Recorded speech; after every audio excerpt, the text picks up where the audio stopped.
2 দিন হচ্ছে বাংলাদেশি খাবার খাইনি, আর সেজন্য অনেক বেশি ক্রেভিং উঠেছে যে বাংলাদেশি খাবার আমার খেতেই হবে। আর সেজন্যই সার্চ দিয়ে খুঁজতে খুঁজতে চলে গিয়েছিলাম বুকিত বিংতানে, যেখানে নাকি অনেক বাংলাদেশিরা থাকে। সেখানে নাকি অনেক বেশি বাংলা খাবারও পাওয়া যায়। চলেন তাহলে দেখি বাংলা খাবার খুঁজে পাই কিনা। আর সেখান থেকে আমি টাইম স্কয়ারও চলে গিয়েছিলাম। সেগুলো সবকিছু নিয়ে থাকছে আজকে পুরো ভিডিও। আসসালামু আলাইকুম, সবাই কেমন আছে? আশা করি সবাই ভালো আছেন। আলহামদুলিল্লাহ আমি অনেক ভালো আছি। ঘুম থেকে সকালবেলা ওঠার পরে দেখলাম ওয়েদারের যে কি বাজে অবস্থা। ফ্রেশ হওয়ার পরে আমি একটা রামেন রেডি করি, যেটা আমার সকালের ব্রেকফাস্ট হবে। আমি অনেক স্পাইসি পছন্দ করি, আর এজন্য স্পাইসি রামেনটা আমি নিয়েছিলাম যে এটা খেতে খুব মজা লাগবে আই থিঙ্ক। কিন্তু আমি যখন রামেনটা ট্রাই করি, বিশ্বাস করেন এখানে কোনো লবণ ছিল না, খালি ঝাল আর ঝাল। আমার খেতে অনেক বেশি কষ্ট হয়েছে, তারপরেও আমি খেয়েছি যতটুকু পেরেছি। খাওয়া শেষ করে শাওয়ার নিলাম, নিয়ে সারাদিনের উদ্দেশ্যে বের হয়ে যাব এখন। এটা হচ্ছে আমার আজকের আউটফিট, আর আমি আজকে এরকম ভাবে রেডি হয়েছি। বের হওয়ার পরে দেখলাম এত বেশি বৃষ্টি, একদম ঝুম বৃষ্টি। আমি যে কিভাবে আজকে কোথায় ঘুরবো কিছুই বুঝতে পারছিলাম না। আর রাস্তায় ছিল অনেক বেশি জ্যাম, আর এই জন্যই আমি আবার আমার ফ্ল্যাটে ব্যাক করি। আর ফ্ল্যাটে ব্যাক করার পরে আমি দেখলাম যে ছাদে ওঠা যায়, তার জন্য আমি ছাদের ভিউটা উপভোগ করছিলাম যে কিছুক্ষণ পরে যখন জ্যাম শেষ হবে তখন আবার বের হব। এইদিকে তার মধ্যে বৃষ্টিটাও কমে যাবে, আর বৃষ্টি কমার পরে কিন্তু একদম ঝকঝকে একটা রোদ উঠেছিল।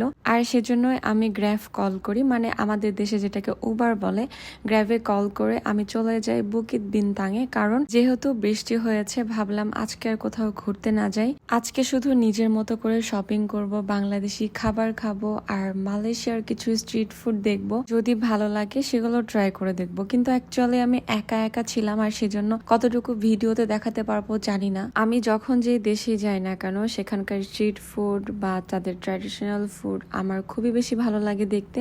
আর সেজন্য আমি গুগল লোকেশন ধরে এই বুকিত বিনতাঙের স্ট্রিট ফুডগুলো দেখতে চলে গিয়েছিলাম। আর এখানে দেখতে দেখতে একটা বাংলাদেশি ভাই আমাকে বললেন এখানে নাকি বাংলা খাবার পাওয়া যায়। এখানে ইলিশ মাছ, রুই মাছ, পাঙ্গাস মাছ, সামুদ্রিক মাছ, এই সবগুলো মাছের প্রাইস 6 টাকা করে, মানে 6 রিঙ্গিত করে।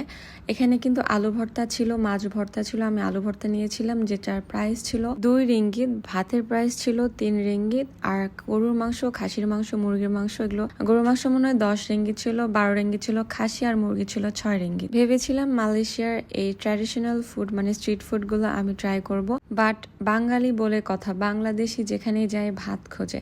ভাত দেখে আর লোভ সামলাতে পারি নাই, সেজন্য পেট ভরে ভাত খেয়েছি। এখন পেটে এক কোনা পরিমাণও জায়গা নেই যে কিছু একটা খাবো। খেয়ে এখানে ব্যাক করার সময় দেখছিলাম একটা বাংলাদেশি ভাই যাচ্ছে। আমি আমার মায়ের সাথে ভিডিও কলে কথা বলছিলাম। ভাইয়াটা আমাকে বললেন যে খালা আমাকে ভালো করে ভিডিওতে দেখান মালয়েশিয়া। আর বুঝতে পারলাম যে উনি বাঙালি, আর সেজন্যই বললাম যে আমাকে কিছু ভিডিও করাতে হেল্প করেন যদি আপনার কাজ না থাকে। তো ভাইয়াটা বললেন যে ওনার নাকি 5 দিন ডিউটি নেই, উনি ছুটিতে আছেন। আর সেজন্যই আমি তাকে নিয়ে এই সব জায়গাগুলোতে ভিডিও করেছিলাম। মানে বুকিত বিনতাঙের যে স্ট্রিট ফুডের দোকানগুলো আছে সেখান থেকে আমি টাইম স্কয়ারে চলে যাই। টাইম স্কয়ারে যে আমি নিজের জন্য কিছু শপিং করি। অ্যাকচুয়ালি বাংলাদেশিরা যখন দেশের বাইরে দেখা হয় তখন তারা অনেক বেশি হেল্পফুল হয়, কারণ নিজের দেশের মানুষ বলে কথা।